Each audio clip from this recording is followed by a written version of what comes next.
Hello everybody, welcome back to day 2, my how time flies on our pig dissection here. I've been busy. What I did is I've gone ahead and skinned the pig. Now this is something that would take time. It'd probably take about a full day, full period, even 2 periods almost to be able to get this done. I'm able to do it a little faster. I've had to help for quite a few years now. Plus I've done quite a few of these in my time when I was a student. So I was able to get it all done, and I'm going to show it to you here in a second. You can kind of see it a little bit down here. I got it off all in one piece, almost broke it, but I was able to get it pretty well skinned down. A little bit stayed on the tail, sorry, and I didn't come all the way over the hoof like a lot of kids like to do, and then be able to kind of stick their fingers in there like finger puppets. But we got all that off, and so we'll get to that. So what I'm going to do first is I'm going to show you my paper so I don't get it all gunked up and all that. Quick review from yesterday first. Remember, we started with the anatomical terms, cranial and caudal, meaning cranial towards the head, caudal towards the tail, dorsal and ventral, with dorsal meaning towards the back and ventral meaning towards the tail, or ventral towards the belly, excuse me. And proximal distal meaning close and far away, like proximity being close and distal, distance, being farther away. And those should be in your review packets that I have sent along with this on day 1, and I'll include that every day. Then we did some of the external features. We did the pinna, which is the ear flap. We did the nares, which is your nostrils. We did the eyes and anus. Anus is, those are, I don't think I talked specifically about it, but those are pretty self-explanatory terms. The urogenital opening, remember how to identify a female, how they have the extra little curlicue tail below or ventral to the anus, and then the males don't. The males actually, you can see the scrotum or the testicles there. Then we opened up the mouth. One of the first things we would actually break in this, we saw the tongue. We know what the tongue is. You actually saw it beforehand because remember the tongue does stick out a little bit. And then the hard palate and the soft palate, with the hard palate being near the front part of the mouth and the soft palate being back in the back. And you can feel those in yourself if you'd really like to. Okay, so today, before we get into this, I'm going to show you the muscles, and I'm going to show you how to do that. I'm going to show you first how to put on gloves. You always want to kind of hold the edge. You don't want to touch the part that's going to be touching things, because the whole point is to protect your hand. And so you don't really want to grab up around the fingers and stuff like that. You want to stick to the edges and pull it as tight as you can. These are a little tight on me, but that's okay. And you want to make sure it gets over the wrist, okay, so things don't get up inside there. Second, what you do then is still holding just the outside part and just on the edge, you want to get your hand, see, I even started backwards at first. Get your hand there and you can see I'm still only holding the edges, and I'm making sure to try and cover my watch, although it'll slide off. Once you're there, the glove then protects you, and now you've got your gloves. When I'm done touching this pig and this one thing, I'm going to throw my gloves away. Just like if you or your family's wearing gloves in public, touching one thing, touching something else, and touching another thing is only carrying potential germs from here to there to there to there. And so you're probably doing more harm than you are good. But you have to do what you think is right there. I'm trying to pull it up. I just broke a glove. So to protect my hands and protect everything else, watch, I'm going to take it off. Notice once again, I'm only holding this part to take it off.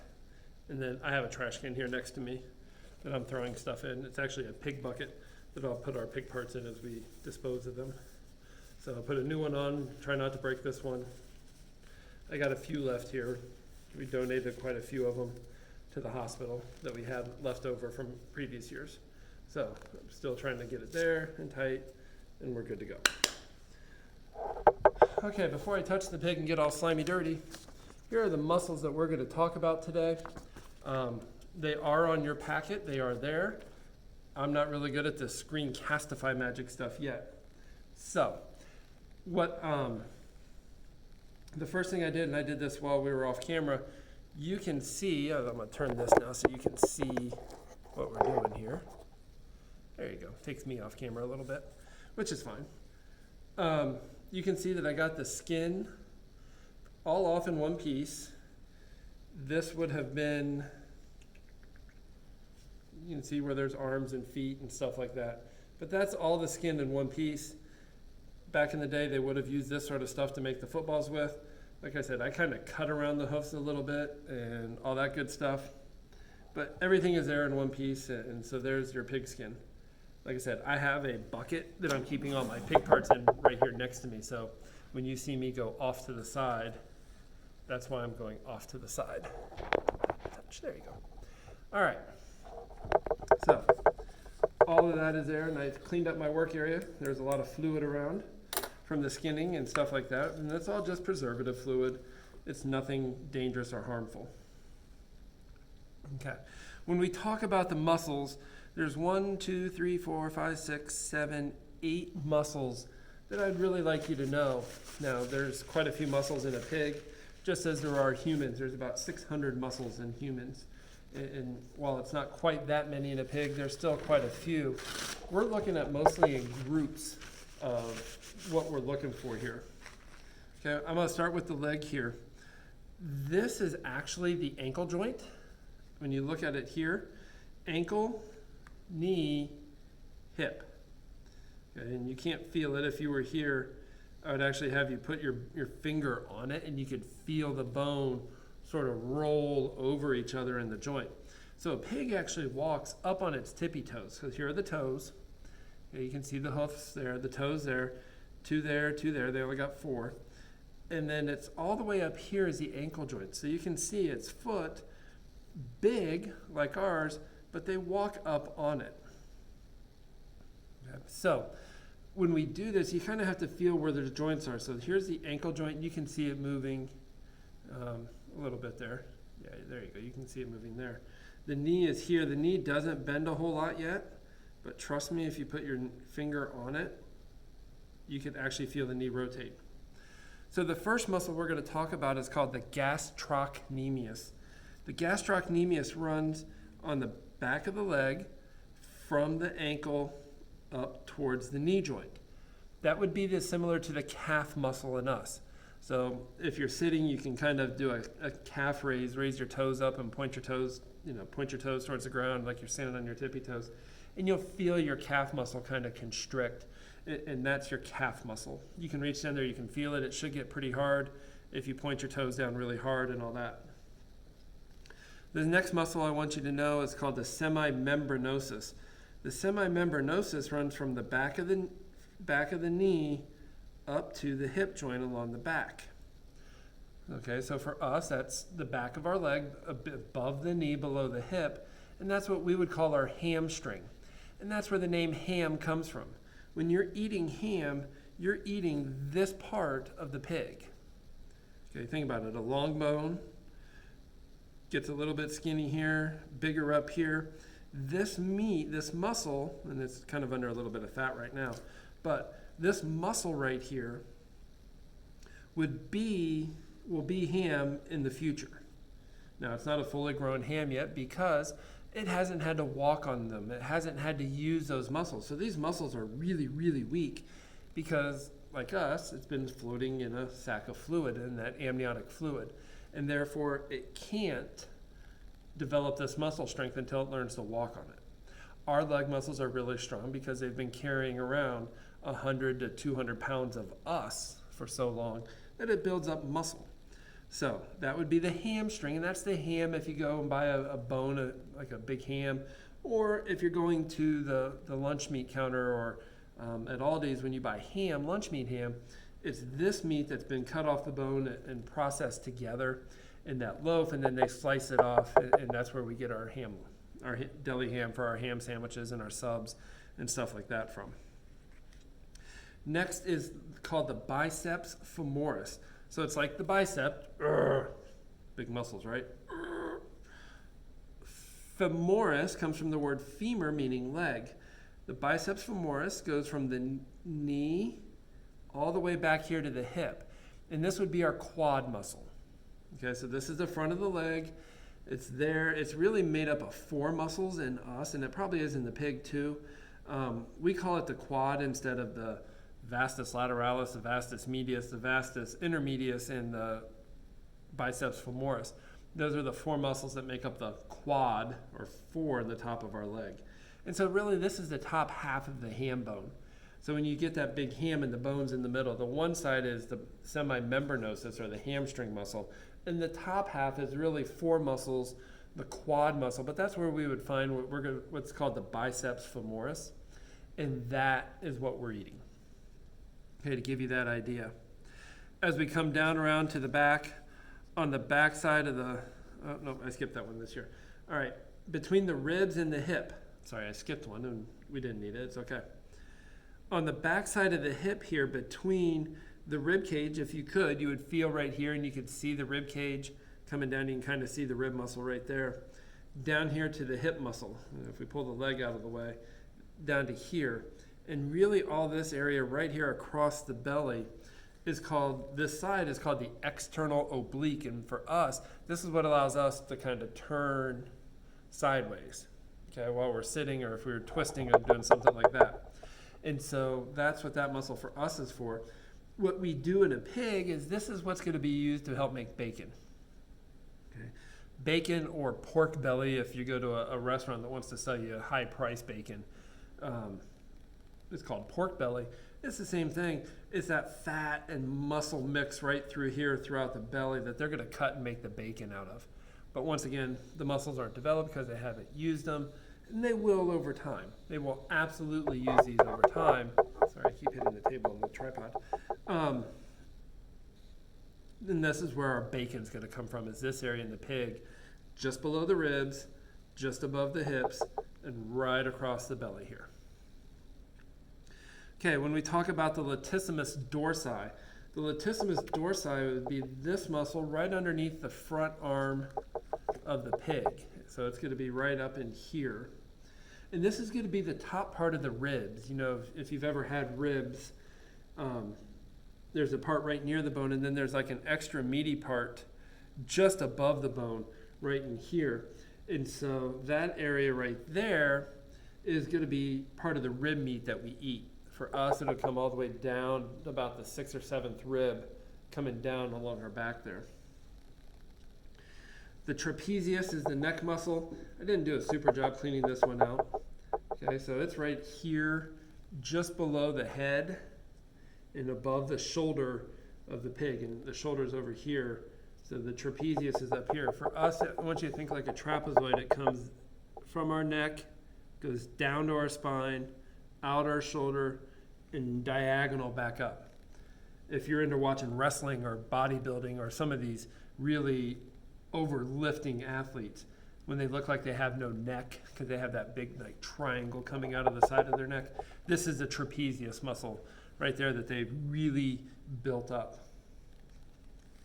Looking at the arm of the pig here, this is its wrist, this is the elbow, the shoulder's right here, and you can really feel that ball in the femur or in the humerus rolling over the shoulder joint. Okay, you can really feel that here. It's not built up yet. This right here is going to be a pork shoulder. If you're familiar with food and stuff like that, this area right in here, and catching some of the trapezius and maybe a little bit of the latissimus, this pork shoulder area right here is going to be used to make pulled pork. So if you go to the store and you buy a pork shoulder, or they sometimes call it a pork butt, it's not really the butt, it's the shoulder. This right here is the part of the pig, the adult pig that's really had to walk and use those muscles and get nice and big. This is what we're eating that you cook and then you shred and you add the barbecue beef. If you go to Hog Heaven or Sammy Sue's, this is what's making the pulled pork, is right up here on their shoulder. Okay. Don't be confused if they call it a pork butt.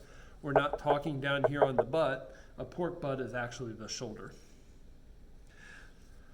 The last of the muscles to see is the trapezius. The trapezius is this muscle right along here. It's from the elbow up to the shoulder blade, okay, underneath the arm. So for us, it's this area right in here. So like if grandma waves bye to you and she stops waving but her arm's still flapping in the wind, is what I always tell people, that is your triceps muscle. Okay, so it's the back side of the upper arm, it's right here. If you're really, really strong, if you kind of put your arm out and flex, you can kind of see a little horseshoe pattern. there on the back of the arm, that's not me. And so maybe you or a friend or a sibling or something like that can do that. But if they kind of put their arm down and flex and squeeze it, you can see like a little horseshoe develop. There's 3 parts to the triceps. That's where it gets its name. And so the triceps, one comes along the inside, one comes along the outside, one actually goes deep down the middle of the back of the arm. So those are the 3 muscles there. You can see, like I said, I took all the skin off. This is what he looks, well, this is the she, remember. This is what she looks like with the muscles. There is still a layer of fat there. That's one of the things that makes mammals mammals, is there is a small layer of fat under the skin, between the skin and the muscles. So there is still some of that, and that's why it kind of looks really shiny. And it is very smooth, very slippery. Muscle doesn't have that tendency to feel that way. Muscle, think about if you've handled a steak or if you've handled raw beef, doesn't have that slimy shininess to it. That's because the fat's been taken off of those for us. And so because that fat's been taken off and gone through there. So to go through it again, remember the gastrocnemius is the calf muscle. Okay, and so it goes from ankle to knee. Right up there, you can't really see, let me turn it a little better for you. Right there along that line here in the back. This is the ankle joint. Remember, it's a big foot, but they walk up on their tippy toes all the time. Okay, and so he would normally be standing like this, if he could. She would be, excuse me. She'd be walking along enjoying life here if she wasn't here on the table. So the gastrocnemius is here. The semimembranosus is half, of your ham bone that you eat. This is our hamstring. So if you were to bend over and touch your toes while you're standing up, this is what would be stretching on the back of your leg. The other half of the ham is called the biceps femoris. So it's the bicep of the 2 parts of it, of the quad, what we would call the quad. It's the front of the leg from the knee to the hip. Our bacon comes from the belly. Bacon and belly go together. Our shoulder is called the deltoid. Remember, this is a pulled pork, called a pork shoulder. If you watch any of the barbecue shows, they will call it a pork butt. Okay, this isn't a pork butt. The pork butt is really the shoulder. The butt is used for something else altogether. Then the triceps is this back part here. The latissimus, the wings, is part of the ribs, and the trapezius forms that trapezoid coming out of the neck. Any part of the pig, the kids always ask, and I didn't address this in the first one, they go, well, because they've used these in hot dogs, and hot dogs are made of bones and lips and all the other unusable parts of a pig, and that's not altogether true. Pork hot dogs, beef hot dogs in general, are meat. Once they cut the ribs and the bacon and they cut all the different parts of pork out, there's still parts of the beef that can't be used. And so think about hamburger. Hamburger's the same way. They ground that up and they sell that, and that's just from various parts of the bodies where they can scrape off after they've cut roast and steaks and things like that. So a hot dog is really that meat just ground up really finely, and then they'll use a casing, which, honest to goodness, is usually part of the intestine that they've cleaned out and all that good stuff. And they fill the casing with the ground pig meat, ground sausage, ground pork, and they make it that way. That's what a hot dog is, and that's why you see it tied off at the end. They always have the little, like at the rounded edges, you can see the creases where they brought it together and tied it and cut it. And so that hot dogs are made from unused meat, stuff that wasn't made for pork chops or bacon or ham or roasts, like the shoulder roast, the pig shoulder or pig butt. Pork shoulder or pork butt, excuse me. Okay, so that's what's up with the muscles and all of that. Once again, there's a few questions to answer from today on the study guide. You have, or on a worksheet, there's a study guide to help you with all that. I've scanned this in with the highlights of the muscles you needed to know. You do not, for me, need to know anything on the written part. You're going to see where it talks about the origin, insertion, and action of a muscle. All you need to do is be able to look at it and say, hey, the gastroc is in the calf area, it would be in this area. So go ahead and check that out. Make sure you fill out today's work, and then we'll be back here in a little bit to look at the inside and see all the organs and stuff like that inside the pig.